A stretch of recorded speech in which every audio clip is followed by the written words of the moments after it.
ദൈവമക്കൾക്ക് നാമത്തിലുള്ള സ്നേഹവന്ദനം.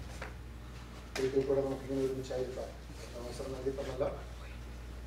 ഈ ക്ലാസ്സുകൾ നാം ഒരുമിച്ച് ഇങ്ങനെ ആയിരിക്കുന്നെങ്കിലും ദൈവസഭയുടെ ശുശ്രൂഷ എന്നുള്ള നിലയിൽ ദൈവം എന്നെ ആക്കി വെച്ചിരിക്കുമ്പോൾ കൂടെ ഇതുപോലുള്ള ടോപ്പിക്കുകളൊക്കെ ദൈവത്തിൽ നിന്ന് ശുശ്രൂഷിക്കുക, പഠിപ്പിക്കുക എന്നുള്ളത് കർത്താവ് ഏൽപ്പിച്ചിരിക്കുന്ന ഉത്തരവാദിത്വമായതുകൊണ്ടാണ് ഇടയ്ക്കിടയ്ക്ക് ഇങ്ങനെയുള്ള ടീച്ചിങ്ങുകൾ നമ്മൾ ക്രമീകരിക്കുന്നത്. ഇതിനു മുൻപും ഫാമിലി സെമിനാർ അധികം ആളുകൾക്ക് വിട്ടുപോകുന്നതിന് മുൻപ് തന്നെ ഒരു ദിവസം നമ്മൾ നടത്തി സുവിശേഷീകരണത്തെ പറ്റിയുള്ള സെമിനാർ നടത്തി. അതുപോലെ പല ടോപ്പിക്ക്, പ്രത്യേകിച്ച് നമ്മുടെ യൂത്തിനോടുള്ള ബന്ധത്തിലുമൊക്കെ പല സമയങ്ങൾ അവർക്ക് റെലവൻ്റ് ആയിട്ടുള്ള ടോപ്പിക്ക്, അവർ ചോദിച്ചിട്ടുള്ള ടോപ്പിക്ക് നമ്മൾ എടുത്തുകൊണ്ടേയിരിക്കുന്നു. ഞാൻ റെക്കോർഡിംഗ് സ്റ്റാർട്ട് ചെയ്യുന്നതിന് മുമ്പേ ഒന്ന് രണ്ട് കാര്യങ്ങൾ ഓർപ്പിച്ചാൽ, ഈ ക്ലാസ്സുകൾ എന്ന് പറയുന്നത് ഞാൻ കഴിഞ്ഞ ദിവസം ഓർപ്പിച്ചതുപോലെ കൺവെൻഷൻ തുടങ്ങുന്ന ദിവസം ആദ്യ ദിവസം ആകാതിരിക്കാൻ വേണ്ടി ഇവിടെ വിളിക്കുകയാണ്.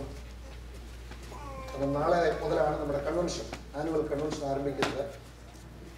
ആദ്യത്തെ ദിവസത്തെ കൺവെൻഷൻ എന്ന് വിചാരിച്ച് അറ്റൻഡൻസ് കുറയാതിരിക്കുന്നതിന് വേണ്ടി അതിൻ്റെ ഒരു പ്രിലിമിനറി പ്രിപ്പറേഷനും കൂടെയാണ് ഈ ക്ലാസ് എന്ന് പറയുന്നത്. അപ്പം നാളത്തെ കൺവെൻഷൻ ഈ മീറ്റിങ്ങുകളുടെ 5ാമത്തെ ദിവസമായി.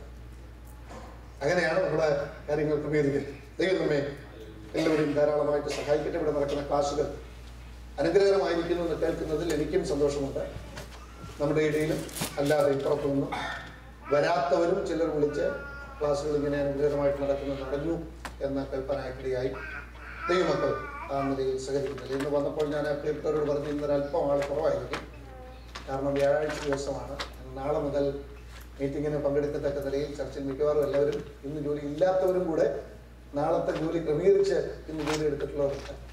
അപ്പോൾ അതുകൊണ്ട് ഇന്നൊരല്പം കുറവായിരിക്കുമെന്ന് കർത്താവിദാസൻ പ്രിയ ജെയിംസ് കുടുംബത്തോട് ഞാൻ പറഞ്ഞു. അവർ പറഞ്ഞു, പാസ്റ്റേ അങ്ങനൊന്നും അല്ല, ഇന്ന് പ്രിയപ്പെട്ടവരെ കർത്താവ് കൊണ്ടുവരുന്നു. വാസ്തവത്തിൽ ഇത്രയും പ്രിയപ്പെട്ടവർക്ക് ഈ ക്ലാസ്സിൽ പങ്കെടുക്കാം. കർത്താവ് കൃപ ചെയ്തതിനായ സ്തോത്രം. കർത്താവിന്റെ ശ്രേഷ്ഠന്മാരായ ദാസന്മാർ പങ്കെടുക്കുന്നു. കർത്താവ് ദാസൻ, പാസ്റ്റർ രാജു കലാവറുകൾ, പാസ്റ്റർ ജോൺസൺ ഡാനിയൽ അവറുകൾ, പാസ്റ്റർ പി എബ്രഹാം, ഇവിടെ കർത്താവിന്റെ വേലയുടെ ബന്ധത്തിലും ജോലികളുടെ ബന്ധത്തിലും ഒക്കെ ആയിരിക്കുന്ന ദൈവത്തിന്റെ ശ്രേഷ്ഠന്മാരായ ദാസന്മാർ, പ്രിയപ്പെട്ട എല്ലാം ദൈവത്തിന് സ്തോത്രം. ദൈവത്തിന് ഒരിക്കൽ കൂടെ ഇവിടെ ഇരുന്നുകൊണ്ടും ലോകത്തിന്റെ വിവിധ ഭാഗങ്ങളിലിരുന്ന ഭവനങ്ങളിലിരുന്ന ദൈവത്തിന്റെ വചനം കേട്ടുകൊണ്ടിരിക്കുന്ന എല്ലാ പ്രിയപ്പെട്ടവരും കർത്താവിന്റെ നിസ്തുല്യമായ നാമത്തിൽ ഒരിക്കൽ കൂടെ സ്നേഹ വന്ദനം അറിയിക്കുന്നു. ഈ കഴിഞ്ഞ ദിവസങ്ങളിലെ ക്ലാസ്സുകൾ വളരെ ഡീറ്റെയിലായി, കഴിഞ്ഞ 4 ദിവസങ്ങൾ കുടുംബം എന്ന വാക്കിന്റെ അർത്ഥം എന്താണ്, കുടുംബം എന്തല്ലെന്ന്, കുടുംബം എന്താണെന്ന്, കുടുംബം ആരംഭിക്കുന്നത് എവിടെയാണെന്ന്, ആരംഭിക്കുന്ന കുടുംബ ജീവിതത്തിൽ ഭാര്യയും ഭർത്താവും തമ്മിലുള്ള ബന്ധം വേദപുസ്തകം ചിത്രീകരിക്കുന്നത് എങ്ങനെയാണെന്ന്. 2 നിലകളിലുള്ള ബന്ധങ്ങളാണ് ഭാര്യയും ഭർത്താവും ആയിരിക്കുന്നത്: relational structure and functional structure. Relational സ്ട്രക്ചറിൽ 2 പേരും ഈക്വലാണ്, ഇന്റർഡിപെൻഡന്റ് ആണ്. അതുകൊണ്ടാണ് പൗലോസ് വളരെ വ്യക്തമായി പറയുന്നത്, പുരുഷനെ കൂടാതെ സ്ത്രീയില്ല, സ്ത്രീയെ കൂടാതെ പുരുഷനെ. ഇന്റർഡിപെൻഡന്റ്. എന്നാൽ ഫങ്ഷണൽ സ്ട്രക്ചർ വരുമ്പോൾ പുരുഷൻ ഹെഡ്ഷിപ്പും ലീഡർഷിപ്പും, സ്ത്രീ പുരുഷനെ കീഴടങ്ങിയിരിക്കുകയും, അങ്ങനെയുള്ള ഒരു സ്ട്രക്ചറിലേക്കാണ് വേദപുസ്തകം ഫാമിലിയെ ചിത്രീകരിക്കുന്നത്. ഈ കാര്യങ്ങൾ ഡീറ്റെയിൽ ആയിട്ട് പറയും. ഇന്ന് ഞാൻ കഴിഞ്ഞ ദിവസം ഓർപ്പിച്ചതുപോലെ കഴിഞ്ഞ ഫാമിലി സെമിനാറിൽ എടുത്ത ടോപ്പിക്കാണ് ഇന്ന് കൺക്ലൂഷനായിട്ട് എടുക്കാനായിട്ട് ആഗ്രഹിക്കുന്നത്. അതിൽ കഴിഞ്ഞ ദിവസങ്ങളിൽ നാം പഠിച്ചതിൻ്റെ എല്ലാം ഒരു സമ്മറി ആയിട്ടാണ് ഇന്നത്തെ ക്ലാസ് പോകുന്നത്. അതുകൊണ്ട് വളരെ പ്രാർത്ഥനയോടെ നിങ്ങൾ എൻ്റെ കൂടെ വരിക. തിരുവചനം ധ്യാനം തുടങ്ങുന്നതിന് വേണ്ടി നമുക്ക് യോശുവയുടെ പുസ്തകം 24-ാം അധ്യായത്തിന്റെ 15-ാം വാക്യം പ്രാരംഭത്തിൽ വായിക്കാം. യോശുവയുടെ പുസ്തകം 24-ാം അധ്യായത്തിന്റെ 15-ാം വാക്യം.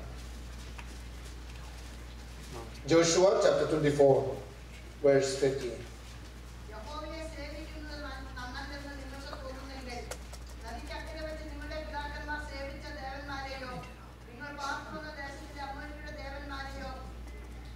ആരെ സേവിക്കുമെന്ന് ഇന്ന് തിരഞ്ഞെടുത്തോളുവേ. ഞാനും എന്റെ കുടുംബവും ഞങ്ങൾ യഹോവയെ Yes, but as for me and my household, we will serve the Lord.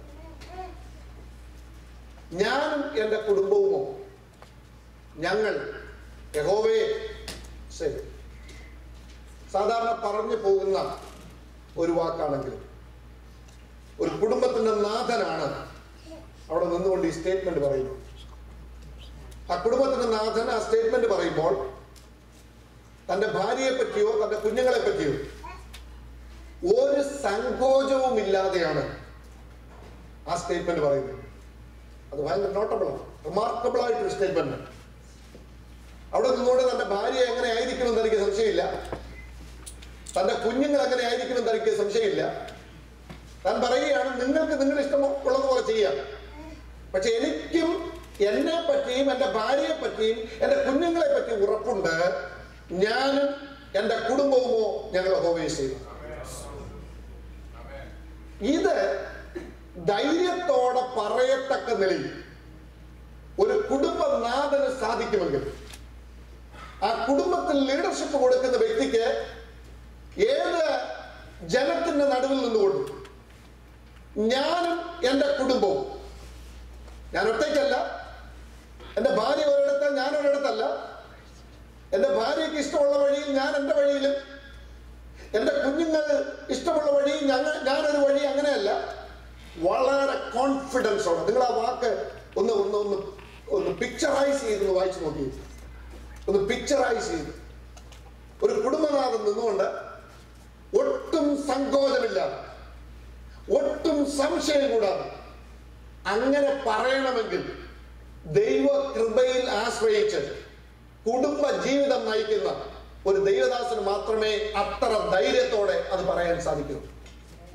ഈ ക്ലാസുകൾ അവസാനിക്കുന്ന ഈ സന്ധ്യാസമയം എനിക്ക് ദൈവബോധനം കേട്ടുകൊണ്ടിരിക്കുന്ന ഇവിടെ ഇരിക്കുന്ന പ്രിയപ്പെട്ടവരോട്, ഭവനങ്ങളിൽ ഇരുന്ന് കർത്താവിന്റെ വചനം കേട്ടുകൊണ്ടിരിക്കുന്ന പ്രിയപ്പെട്ടവരോട് എനിക്ക് ആഹ്വാനം ചെയ്യുവാനായിട്ടുള്ളത്, യോശുവ ധൈര്യത്തോടെ പറഞ്ഞ അതേ സ്റ്റേറ്റ്മെന്റ് നമുക്ക് നമ്മുടെ കുടുംബത്തെ പറ്റി പറയത്തക്ക നിലയിൽ ദൈവം നമ്മുടെ കുടുംബങ്ങളെ ഒരുക്കട്ടെ, അതിനുള്ള ദൈവകൃപ നമുക്ക് നൽകി തരട്ടെ, അതിനുള്ള ദൈവികമായ കരുതൽ നമ്മുടെ ഭവനത്തിന്റെ മേൽ ഉണ്ടായിത്തീരട്ടെ എന്നുള്ളത് പ്രാർത്ഥിച്ചുകൊണ്ട് ഇന്നത്തെ ക്ലാസ് ഞാൻ തുടങ്ങിയത്. നമ്മൾ പറഞ്ഞു വൺനെസ് ആണ് ഒരു കുടുംബത്തിന്റെ ഏറ്റവും പ്രത്യേകത എന്ന് പറയുന്നത്. അതാണ് ഇവിടെ യോശുവ പ്രഖ്യാപിച്ചത്. വൺനെസ്, ഞങ്ങൾ ഒന്നാണ്. കഴിഞ്ഞ രാത്രി അതിന്റെ ഡീറ്റെയിൽ ആയിട്ട് ചില കാര്യങ്ങൾ പറഞ്ഞു. എന്നാൽ വൺനെസ്സിനെ നശിപ്പിക്കുന്ന കുട്ടിച്ചാത്തന്മാർ ഏതൊക്കെയാണ് എന്നുള്ളതാണ് ഇന്ന് രാത്രി നമ്മൾ അല്പസമയം ചിന്തിക്കാനായിട്ട് പോകുന്നത്. വളരെ വേഗത്തിൽ ഞാൻ പോകും.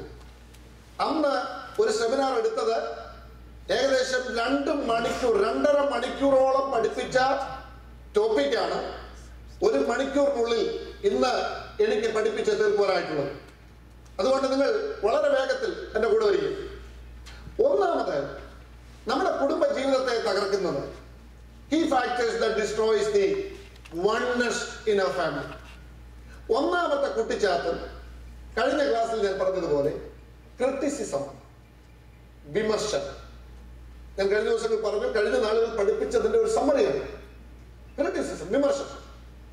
നമ്മുടെ എല്ലാ കുടുംബത്തിലും ഒരിക്കൽ കൂടെ ആ വാക്യം ഒന്ന് വായിക്കാം. സദൃശവാക്യങ്ങൾ 12-ാം അധ്യായത്തിന്റെ 8-ാം വാക്യം. എന്താ ക്രിറ്റിസിസം എന്നൊന്ന് പഠിക്കുന്നത് നല്ലതാണ്. Proverbs chapter 12 verse 18. സദൃശവാക്യങ്ങൾ 12:18. മതി ആ ഒരൊറ്റ സ്റ്റേറ്റ്മെന്റ് മതി. അതാണ് ക്രിറ്റിസിസം. വാളുകൊണ്ട് കുത്തും പോലെ മൂർച്ചയായിട്ടുള്ള സംസാരമാണ് ഏത്? വിമർശനം എന്ന് പറയുന്നത്. അത് കുടുംബത്തിലുണ്ട്, സഭയിലുണ്ട്, അത് സമൂഹത്തിലുണ്ട്, ജോലി സ്ഥലത്തുണ്ട്. ഒന്നായി നിൽക്കേണ്ടുന്ന പല യൂണിറ്റുകളെയും തകർക്കാൻ തക്ക ശക്തിയുള്ള ഒരു ആയുധമാണ്, ഒരു പിശാചാണ് ഡിസ്ട്രക്റ്റീവ് ക്രിറ്റിസിസം. ക്രിറ്റിസിസം 2 തരത്തിലുണ്ട്. ക്രിറ്റിസിസം, കൺസ്ട്രക്റ്റീവ് ക്രിറ്റിസിസം ഉണ്ട്, ഡിസ്ട്രക്റ്റീവ് ക്രിറ്റിസിസം ഉണ്ട്. കൺസ്ട്രക്റ്റീവ് ക്രിറ്റിസിസം എന്ന് പറയുമ്പോൾ ഒരു മനുഷ്യന്റെ പോരായ്മകളെ നികത്തി അവൻ വളരെ ശക്തനായി വളരണം എന്ന